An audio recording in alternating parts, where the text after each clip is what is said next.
यहाँ पे आज हम चाह रहे हैं कि भारतीय जनता पार्टी के एमपीज माफी मांगे, because they have not only insulted the democracy of the country, they have insulted Dr. Bhimrao Ambedkar ji also, who is an idol for every citizen of the country. Bharatiya Janata party हमेशा एक पक्ष को लेकर ही आगे बढ़ती है, वह कभी भारत के संविधान को, भारत की डेमोक्रेसी को और लोगों को लेकर आगे नहीं बढ़ती है। और मैं समझती हूँ भारतीय जनता पार्टी को जो कल का फेस ऑफ हुआ है उसके लिए माफी मांगनी चाहिए, क्योंकि इसके लिए केवल भारतीय जनता पार्टी की सरकार और भारतीय जनता पार्टी के मेंबर ऑफ पार्लियामेंट जिम्मेदार हैं। बीजेपी के दो सांसदों को चोट भी लगी है, जो अस्पताल में अभी भी FIR रजिस्टर हुई है। मैं समझती हूँ या जिस तरह का कल का फेस ऑफ देखने को मिला, सब लोग स्टेज में खड़े हुए थे और जहाँ सब स्टेज में खड़े थे और जहाँ ऊपर जाने के प्रयास में थे, क्योंकि एंट्रेंस तो वही है पार्लियामेंट से, अंदर तो 11 बजे अंदर बकरद्वार से ही जाना है सब एमपीज को, और जहाँ बीजेपी वालों ने रास्ता रोकने का काम किया, तो डेफिनेटली जब इतने सारे लोग हैं, एक लोग ऊपर जाना चाह रहे हैं, एक लोग रोक रहे हैं,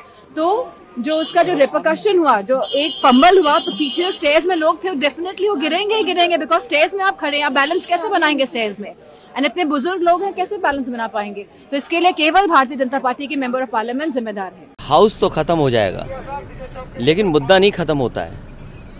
जो बाबा साहब भीमराव अम्बेडकर जी का अपमान हुआ है और जिस तरह का उनके साथ राज्यसभा या भारतीय जनता पार्टी के लोगों का व्यवहार रहा है, जो विपक्षी मांग है उन्हें अपनी गलती स्वीकार करनी चाहिए, माफ़ी मांगनी चाहिए। हम कहीं पीछे मुड़ के नहीं देख सकते हैं। देश को जब आगे ले जाना है तो बाबा साहब भीमराव अम्बेडकर जी का दिया हुआ संविधान ही हमें रास्ता दिखाता है, और भारतीय जनता पार्टी संविधान और लोकतंत्र को समय समय पर कमज़ोर करने का काम करती है। सर, कल की घटना को लेकर राहुल गांधी पर FIR दर्ज। भारतीय जनता पार्टी की चाल हम आपको सबको समझना पड़ेगा। भारतीय जनता पार्टी के लोग सबसे पहले अनकॉन्स्टिट्यूशनल काम करते हैं, अन्याय करते हैं। जब आप उनके पक्ष में खड़े होते हैं, जिनके साथ अन्याय हुआ है, तो आप पर झूठे मुकदमे लगाते हैं। ये पहली बार नहीं हो रहा है, ये लगातार देख रहे हैं। ये भारतीय जनता पार्टी की स्ट्रेटजी है कि पहले वो गलत काम करते हैं, जब आप उसका विरोध करते हैं तो प्रशासन से, शासन से आप पर झूठे मुकदमे लगाते हैं। जो हमारे फर्रुखाबाद के सांसद हैं, वो सर्टिफिकेट से सांसद बने हैं, उन्हें जनता ने नहीं जिताया है। हम तो उनसे कहेंगे कि अगर उन्हें इलाज के लिए कोई डॉक्टर चाहिए तो हमारे डॉक्टर फर्रुखाबाद के जो हारे हैं उनसे भी इलाज करा सकते हैं।